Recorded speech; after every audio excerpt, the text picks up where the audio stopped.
Assalamualaikum warahmatullahi wabarakatuh. Alhamdulillahi rabbil alamin.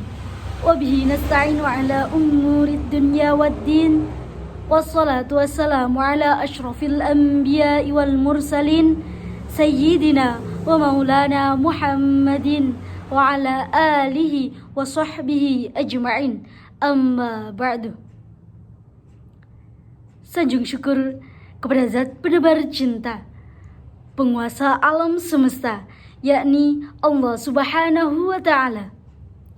Salawat dan salam semoga tetap tercurah limpahkan kepada junjungan kita Nabi Agung, Nabi besar Muhammad sallallahu alaihi wasallam, yang mana telah membimbing kita dari zaman jahiliyah era menuju zaman yang terang benderang, yakni ad-dinul Islam. Saya Silva Izatil Aslihah. Dalam 7 menit ke depan saya akan menyampaikan kajian Islam yang berjudul Perspektif Islam dalam Memandang Kecantikan dengan Operasi Bedah Plastik. Kajian ini bersumber dari jurnal Mizan Universitas Ibnu Khaldun yang berjudul Operasi Plastik dalam Perspektif Hukum Islam, karya Hafiz Arafiq, Harun Amri Khairiyah, dan artikel Operasi Bedah Plastik untuk Meningkatkan Kecantikan dalam Perspektif Hukum Islam dan Hukum Kesehatan, karya Desi Triana dan Muhibbin. Hadirin hadirat yang dirahmati oleh Allah Subhanahu wa Ta'ala dan teman-teman onlineku sekalian, perkembangan dunia ini semakin melejit, semakin maju, disertai dengan kian yang meningkatnya perkembangan ilmu pengetahuan dan juga ilmu teknologi yang begitu pesat. Operasi plastik nih merupakan salah satu permasalahan dari sekian banyak yang dihadapi oleh umat Islam di era sekarang ini. Nah, ada yang tahu nggak sih apa yang dimaksud dengan operasi plastik? Teman-teman online ada yang tahu nggak apa yang dinamakan dengan operasi plastik? Nah, operasi plastik adalah operasi yang dilakukan untuk memperbaiki bagian tubuh yang rusak atau yang cacat atau untuk keperluan mempercantik diri. Persoalan operasi plastik dalam pandangan hukum Islam termasuk dalam masalah ijtihadiyah.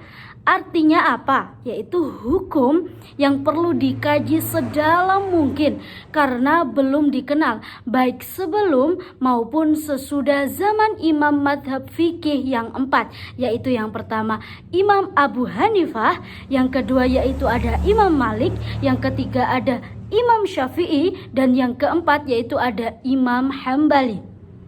Oleh sebab itu, dalam literatur fikih klasik tidak dijumpai pembahasan ini.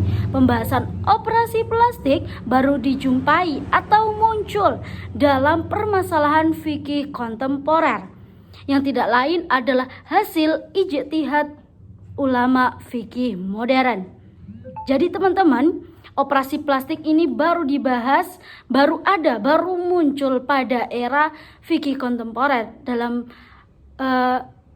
pada zaman madhab yang 4 yang saya sebutkan tadi. Itu belum ada yang namanya operasi plastik. Hadirin hadirat yang dirahmati oleh Allah Subhanahu wa Ta'ala dan teman-teman online yang berbahagia. Selanjutnya untuk meningkatkan kecantikan nih teman-teman, sebagaimana dalam hadis diterangkan oleh Rasulullah sallallahu alaihi wasallam bersabda, Innallaha jamilun yuhibbul jamal, yang artinya sesungguhnya Allah itu indah dan menyenangi keindahan atau kecantikan. Hadis riwayat Muslim melalui Ibnu Abbas. Kecantikan memiliki arti yang sangat luas sekali yang tidak bisa dilihat dari satu sudut pandang. Namun dari berbagai sudut pandang kecantikan juga merupakan bawaan lahir dari manusia. Kecantikan itu yang membuat manusia antusias, ingin selalu menjadi pusat perhatian. Terlebih lagi perempuan mana yang tidak ingin terlihat cantik? Pada zaman dulu nih, orang melakukan operasi plastik dengan tujuan sebagai pengobatan, yakni dengan memperbaiki organ tubuh yang rusak, kemudian memperbaiki fungsi organ yang rusak. Namun nih, pada era saat ini nih, banyak sekali nih masyarakat yang melakukan operasi plastik untuk meningkatkan kecantikan serta memperbaiki bentuk organ yang dirasa kurang maksimal. Banyak sekali bukan kita temukan. Banyak orang yang merasa hidungnya kurang mancung, dia memancungkan hidungnya. Dia rasa matanya kurang cantik, kurang lebar, dia operasi plastik dengan melebarkan matanya. Dia rasa bibirnya kurang cantik, ia melakukan operasi plastik dengan mempercantik bibirnya. Dan juga organ-organ tubuh yang lainnya dirasa kurang sempurna, dirasanya kurang maksimal, dia akan melakukan operasi plastik. Banyak sekali pada era modern ini kita jumpai ya teman-teman. Nah, bagaimana sih sebenarnya hukum dari operasi plastik kita merubah bentuk organ, bentuk tubuh kita itu bagaimana sih sebenarnya hukumnya? Nah, sekarang nih kita bahas. Menurut Abdul Aziz Dahlan, seorang ulama fikih, menjelaskan mengenai persoalan operasi plastik dengan guna mempercantik itu hukumnya tidak diperbolehkan. Apabila tujuannya untuk pengobatan diperbolehkan, terutama yang bersifat darurat. Sudah benar dijelaskan menurut Abdul Aziz Dahlan ya teman-teman, bahwa operasi plastik yang dilakukan dengan cara mengubah bentuk organ tubuh, mempercantik wajah, itu hukumnya haram, benar-benar tidak diperbolehkan menurut Islam. Akan tetapi terkecuali nih teman-teman, apabila kita terkena penyakit atau mempunyai penyakit yang diharuskan kita melakukan operasi plastik atau yang disebut dengan darurat, maka itu hukumnya diperbolehkan menurut Islam. Nah, ada satu lagi nih teman-teman, menurut fatwa MUI, Majelis Ulama Indonesia, operasi plastik di kalangan masyarakat nomor 3 strip Munas strip 8 strip MUI strip 2010, bahwa melakukan operasi ganti kelamin dengan sengaja dari laki-laki ke perempuan ataupun sebaliknya dari perempuan ke laki-laki, yakni hukumnya haram. Turut membantu untuk melakukan perubahan pada organ tubuh sebagainya yang telah dijelaskan pada poin 1, hukumnya haram.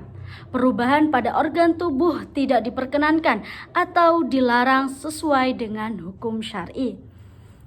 Menurut fatwa MUI pun sudah menjelaskan bahwa hukum dari operasi plastik karena kecantikan yaitu haram. Dan orang yang membantu ikut serta dalam operasi plastik dalam perubahan bentuk organ tubuh dan bentuk wajah itu pun hukumnya haram, apalagi karena kecantikan, karena hanya ingin mempercantik diri, yaitu hukumnya adalah haram. Terkecuali yang sudah dijelaskan tadi menurut Abdul Aziz Dahlan, kalau operasi yang dilakukannya karena sakit dan hukumnya benar-benar darurat harus dilakukannya operasi plastik, maka diperbolehkan menurut Islam. Nah teman-teman, kita sebagai umat manusia seharusnya bersyukur akan apa yang sudah ditakdirkan oleh Allah Subhanahu wa ta'ala. Apapun yang sudah ditakdirkan Allah Subhanahu wa ta'ala merupakan sebaik-baik takdir yang sudah diberikan kepada hambanya. Cukup sekian, wal-afu minkum, sampai jumpa and see you, bye-bye. Wabillahi taufiq wal hidayah waridha wal inayah, waffaqanallah lima yuhibbu wa yardah. Assalamualaikum warahmatullahi wabarakatuh.